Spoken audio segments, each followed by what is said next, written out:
पूजा स्थल पर सदैव हमारे साथ इस कार्यक्रम को नेतृत्व दे रहे झारखंड आंदोलनकारी नेता और झारखंड आंदोलनकारी आयोग के सदस्य आदरणीय डॉक्टर देशरन भगत जी मंच में हमारे साथ इस कार्यक्रम में आपके पूर्व लोहरदगा जिला के एसपी सुबोध प्रसाद जी, मंच में जिला परिषद की अध्यक्ष सुनैना जी, हमारी महिला अंजू जी, हमारे जिला अध्यक्ष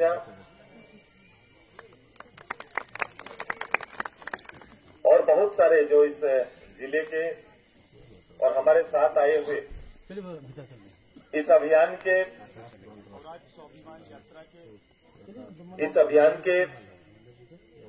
सभी मेरे सहयोगी, हमारे इस गांव के आदरणीय पहान साहब, हमारे इस गांव के दोनों वार्ड सदस्य, हमारी सैया दीदी,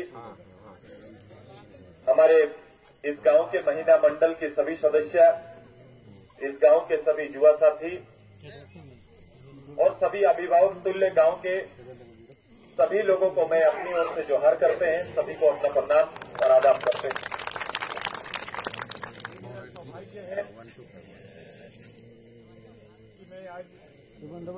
आपके गांव में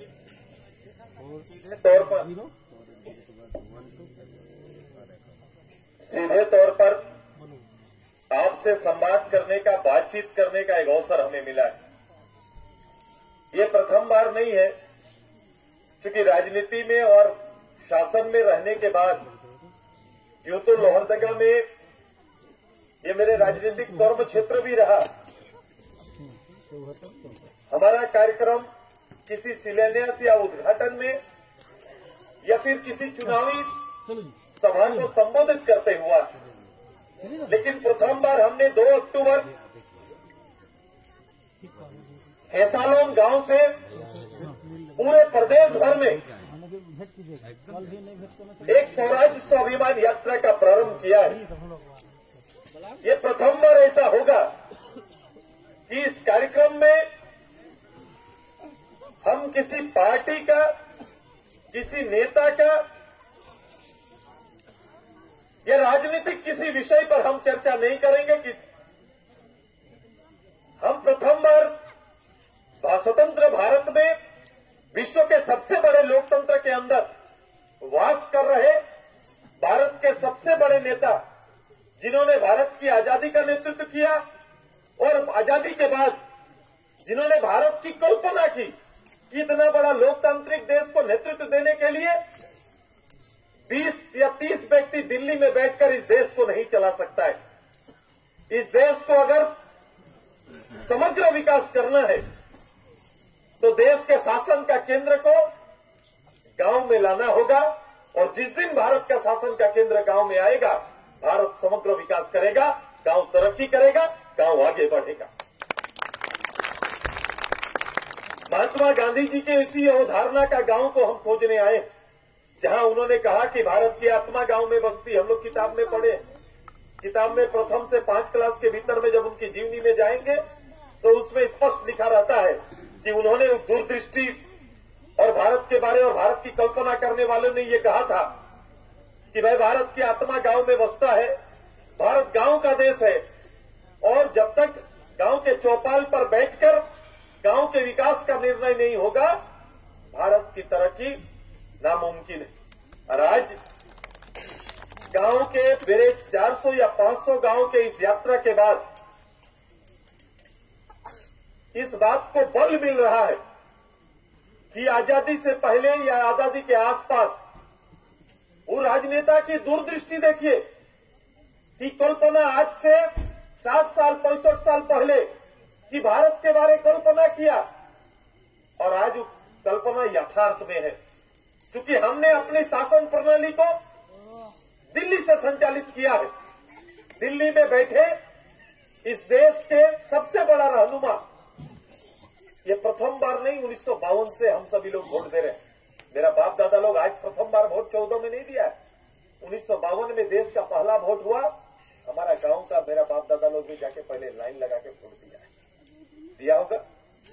और तब से लेकर 2014 आज जहां पर हम लोग सभी लोग हैं, जहां उसका तीसरा पीढ़ी, प्रथम पीढ़ी नहीं, दूसरा नहीं, तीसरा पीढ़ी, जिसका उम्र 18 साल हो गया, वो भी पंक्ति में आज जाके खड़ा हुआ है।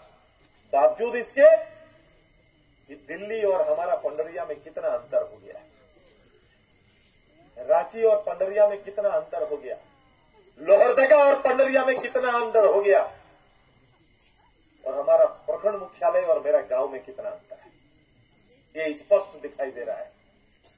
स्पष्ट ये दिखाई दे रहा है कि भारत के लोकतंत्र में राष्ट्रपति और एक आम आदमी को बराबर का हक था।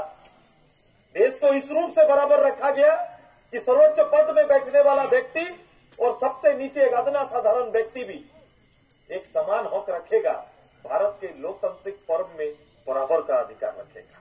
कि भारत का लोकतांत्रिक पर्व तब क्या है कि वोट देने का, कि भारत में कौन आगे आएगा, भारत का सरकार कैसे होगा, भारत का नेतृत्व कौन करेगा, ये निर्णय देने में एक राष्ट्रपति और एक साधारण पंडरिया का, एक साधारण 18 साल का नौजवान भी बराबर अधिकार रखेगा। शायद यही समानता का अधिकार के पीछे छिपे तर्क को आज हम खोजने के लिए निकले। सत्ता में नेतृत्व करने का अवसर हमें मिला, शायद उस समय मिला जब प्रथम बार मैं 25 साल का था, तो प्रथम बार नेतृत्व करने का मिला। आपके आशीर्वाद से इस राज्य को चलाने का मौका मिला सहयोगी के रूप में।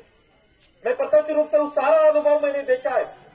मैंने शासन के केंद्र में रहकर देखा और एक साधारण आपके साथ आज इस चट्टान में बैठकर भी गांव को देख रहे हैं और शासन को देख रहे हैं। कितना फर्क है। रांची के सचिवालय में बैठकर कागज में और टाइप करके निकला हुआ पन्ना में विकास दिखाई तो सुंदर देता है, जिसके ऊपर अच्छा से प्रिंटिंग करके फोटो लगा रहता है, और यहाँ गांव आते आते ये प्रिंट का एक भी कॉपी शेष नहीं बचा हुआ। यही गांव का क्योंकि विकास को दिल्ली से पटना, पटना से रांची, लोहरदगा से भंडरा और वहां से मेरा गांव पहुंचने में विकास का नाली सूख जाता है। और आज गांव बैठकर मेरी एक दीदी खड़ा होकर अपनी वही वेदना बोल रही है कि मेरा अपराध क्या है, वोट तो हमने भी दिया था, लेकिन मेरा पेंशन या मेरा घर के बारे में क्यों नहीं सोचा गया है। यही दीदी का बोलना था।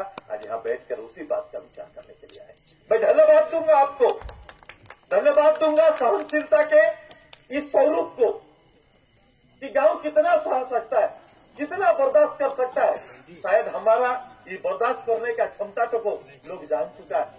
इसीलिए तो आज क्या हो रहा है, इसलिए आज ये हो रहा है, इतना एकताबद्ध रूप से भी बैठकर विकास की बात जो होने वाले जनता को किस रूप से आंका जाता है।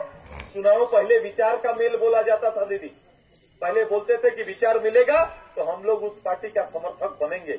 ऐसा बोलते थे कि जो मेरे बारे सोचेगा हम उनके बारे सोचेंगे। गांव का लोग ऐसा सोचता था। शायद ऐसा ही परंपरा था, लोकतंत्र में इसी बात को बोल देते थे। लेकिन ये परिभाषा बदल चुका है। परिभाषा बदल कैसे गया? आज के दिन में राजनीति को प्रबंधन का चीज बना दिया। राजनीति होता क्या था? एक सशक्त समाज को गढ़ने का माध्यम होता था। इस जिंदाबाद के माध्यम से समाज का एक अदना व्यक्ति के कल्याण का बात होता था। लेकिन आज ये चीज बदल गया और प्रबंधन का चीज हो गया। प्रबंधन मतलब मैनेज करना हो गया कि कौन कैसा मैनेज कर सकता है। आज के दिन में राजनीति वायदों का नहीं रहा, मैनेज का रहा। जैसे मैं अभी कुछ देर पहले बोल रहा था कि पूरा गांव को कौन मैनेज कर सकता है, उस व्यक्ति को ढूंढो, उस व्यक्ति को सामने लाओ, क्योंकि इस गांव को मैनेज करना है। मैनेज क्या करना है? वोट का मैनेज करना है। इस 20 साल में, इस लगातार 20 साल में जितने भी राजनीतिक सभा में आप भाग लिए, जितने राजनेताओं से मिले, चुनावी सभा में भाग लिए, दो ही चर्चा हुआ है कि मेरा पार्टी अच्छा, उसका पार्टी खराब, और हमारा नेता अच्छा, उसका नेता खराब। इससे ज्यादा राजनीति में चर्चा कहीं नहीं हुआ है। यही सच्चाई है और ऐसे ही आधार पर राजनीति चल रहा है। हमने, वो लोग हमको परख चुके हैं, बड़े लोग परख चुके हैं कि आज के दिन में कैसे इनको संभाला जाएगा। उनको ये लगेगा कि प्रधान बाबू को पकड़ लेंगे तो ये गांव को हम संभाल सकते हैं। तो गांव का इतना लोगों को सेवा करने के बनस्पत प्रधान को खाली पकड़ ले रहा है कि ये पकड़ लिए तो गांव मेरा काम हो जाएगा। ऐसा मान्यता में चल रहा है। वो एक एक आदमी का जवाब नहीं देंगे राजनीति में आज के दिन में। इनका आवास क्यों नहीं बना, इनका पेंशन क्यों नहीं मिला, यहाँ पानी क्यों नहीं आया, रोड से यहाँ पक्का रोड क्यों नहीं आया, ये अधूरा पीसीसी क्यों छूटा हुआ है, ये प्रश्न नहीं है। आज के दिन में प्रश्न है और राजनीतिक काम केवल चुनाव लड़ना और चुनाव जीतना, इसके अलावा पब्लिक का सेवा करना ये हमारा काम नहीं रह गया। ये अब राजनीति का वसूल और ये काम खत्म हो चुका। आज ऐसे शून्यता के बीच में जहाँ लोग हार चुका है, ये बोल रहा है कि भगवान भरोसे हैं, भगवान जितना दिन जीवन दिया जिएंगे और चले जाएंगे, यहाँ कुछ नहीं होने वाला है बाबू। ऐसा मान्यता गांव का लोग मान लिया है। वोट आएगा क्योंकि गांव में राजनेता का आना तो लोगों को लगने लगता है कि वोट आया है ना का, ऐसा फीलिंग है आज के दिन। होता है ना कि नेता कब आएगा गांव, कि वोट आया होगा तब आएंगे, नहीं तो ऐसा नेता तो गांव नहीं आएंगे। क्योंकि आज के दिन में बड़ा मन से नेता एक तरफा 20 साल से बोल रहा है। राजनीति में एक तरफा नहीं चलता था दादा। हमारा गांव का परंपरा ये सामूहिक परंपरा है कि गांव में बैठेंगे, सर्वमान्य निर्णय लेंगे और जो फैसला होगा उसको मानेंगे। ऐसा अब नहीं रह गया। अब एक तरफा बात चलता है। जितना बड़ा मंच सजेगा वहां से एक तरफा बात चलेगा और हम लोग अनुयायी होते हैं, जैसे कोई धर्म के अनुयायी होते हैं, नीचे बैठकर जिसका काम केवल सुनना है उसी तरह सुनते हैं और हम लोग चले आते हैं। यही राजनीति का परिभाषा भी इसी रूप से ढल गया। क्या इस राजनीति के इस परिभाषा के खिलाफ में आपका भाई और बेटा एक विषय को बड़ा करने के लिए आया है? क्योंकि मेरी मान्यता है कि चाहे देश की आजादी का हो, राज्य की आजादी का हो, कभी भी कोई पॉलिटिकल पार्टी देश को आजाद नहीं किया है। कोई एकमात्र पॉलिटिकल पार्टी इस राज्य को आजाद नहीं किया है। ये जनभावना जिस दिन तैयार हो जाता है उस दिन मुक्ति मिलता है। तो ये जनता का और जनता के बीच में नेतृत्व और उसके सिस्टम का आज के दिन में क्या हाल है, इसको देखिए। मेरा वार्ड मेंबर जिसको आपके वोट से जीते, वार्ड मेंबर जो आपके वोट से जीते हैं, यहाँ खड़ा होते हैं और बोलते हैं कि हम जितना बात बोलना था गांव का, मेरा पंचायत में मेरा बात का वैल्यू नहीं दिया जाता है। अभी बताए ना दादा, बोल के बोले यहाँ पर खड़ा होके कि हम तो बात उठाते हैं, कहाँ उठाएंगे, गांव का बात लेके जाते हैं, पंचायत में मेरा वैल्यू नहीं है, वीडियो वैल्यू नहीं देता है, सीओ वैल्यू नहीं देता है, लिख लिख के देते हैं लेकिन मेरा काम नहीं होता है। होता है क्या? तो ऐसा होता है दादा? नहीं होता है। तो हम लोग क्या बोलते हैं, किसका सरकार? तो बोलते हैं कि जनता का सरकार, यही ना बोलते हैं। सरकार किसका है दीदी? सरकार किसका? सरकार जनता का। जनता चलाता है, जनता बनाता है। ऐसा ही ये, चूंकि इसलिए हम लोग बोल रहे हैं क्योंकि हमारा संविधान में ये लिखित रूप से लिखा हुआ है। वो लिखित का परिभाषा या लिखित उस ई का परिभाषित करके कभी नीचे नहीं आ पाया। अगर आता तो ये प्रधान बाबू जो बोलता वो होता। हमारे जनता का प्रतिनिधि कौन? प्रधान होंगे ना, प्रधान बाबू होंगे, मुखिया होंगे, पंचायत समिति होंगे, विधायक होंगे, एमपी होंगे, यही लोग ना हम लोग का प्रतिनिधि है, यही लोग प्रतिनिधि है। तो ये पब्लिक द्वारा प्रतिनिधि, इसलिए हम लोग बोलते हैं कि ये हमारा है। क्योंकि एक एमपी साहब भी गांव आते हैं तो 20 साल से जो विषय मेरे गांव में चल रहा है उसी का चर्चा करते हैं। एक एमपी साहब हम लोग यहाँ से भेजते हैं दिल्ली में कानून बनाने के लिए। दिल्ली में बैठेंगे, वो झारखंड का बात और कानून बनाएंगे। वहां बैठकर जब वो गांव जिस दिन भी आएंगे तो गांव का लोग खड़ा होकर क्या बोलेगा, मेरा पेंशन नहीं मिला है। और ये वार्ड मेंबर बाबू को भी वही बोलेंगे कि पेंशन नहीं मिला है, क्योंकि ये दोनों उसी का आश्वासन देते हैं। और ये 20 साल से गांव लाल कार्ड, पीला कार्ड और इंदिरा आवास से बाहर नहीं निकल पाया है क्या? 20 साल से हम लोग का विषय तय है। क्या है? हम लोग लाल कार्ड, पीला कार्ड में उलझे हुए, हम लोग को उलझा के रखा गया। कोई बहुत समाधान लेके नहीं आता है और हम सरकार को ढूंढते हैं। ये पांचों लोग चाह के भी ये काम नहीं कर सकते हैं। ये वार्ड मेंबर चाहेंगे तो कल इनको मिलेगा पेंशन, कल मुखिया चाहेंगे तो मिलेगा, कल विधायक जी चाहेंगे तो मिलेगा, कल एमपी चाहेंगे तो मिलेगा, नहीं मिलेगा। लेकिन कल वीडियो और सीओ चाहेगा तो मिलेगा, मिलेगा एकदम। तो सरकार कौन थी?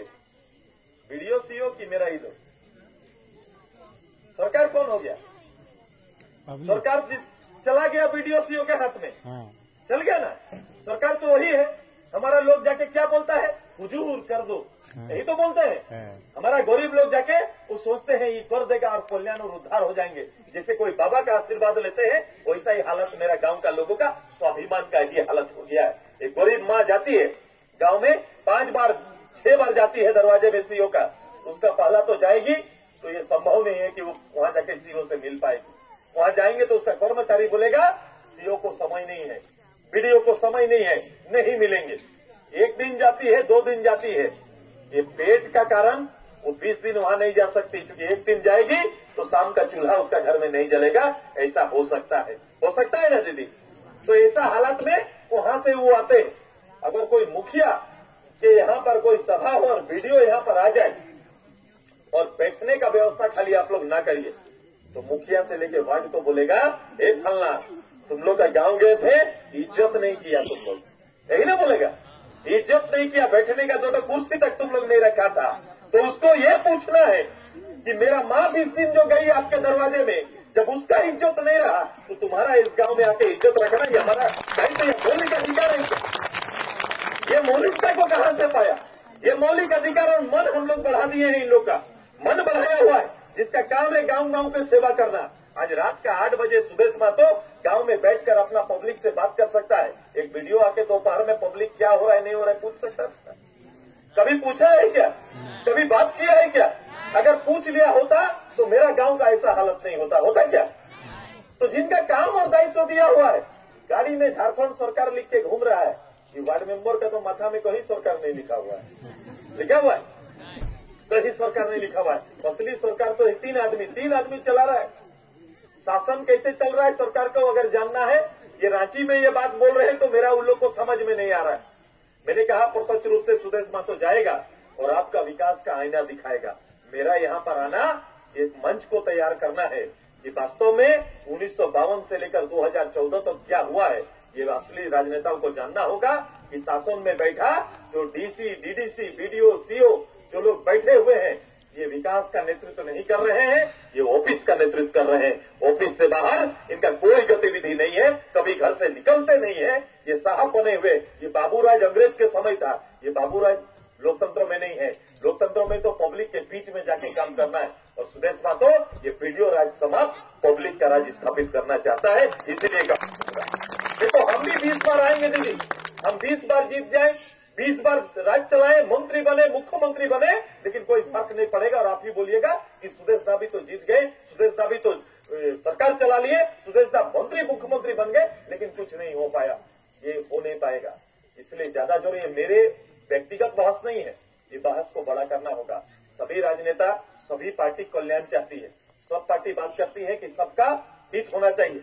मैं किसी एक का बात नहीं, इसीलिए राजनीति का बात नहीं कर रहा था। लेकिन राजनीति में हर राजनेता यदि गरीब का कल्याण के लिए काम करता है तो उसको इस बहस को बड़ा करना होगा और वास्तव में वीडियो राज को समाप्त करके जनता राज को स्थापित करना होगा।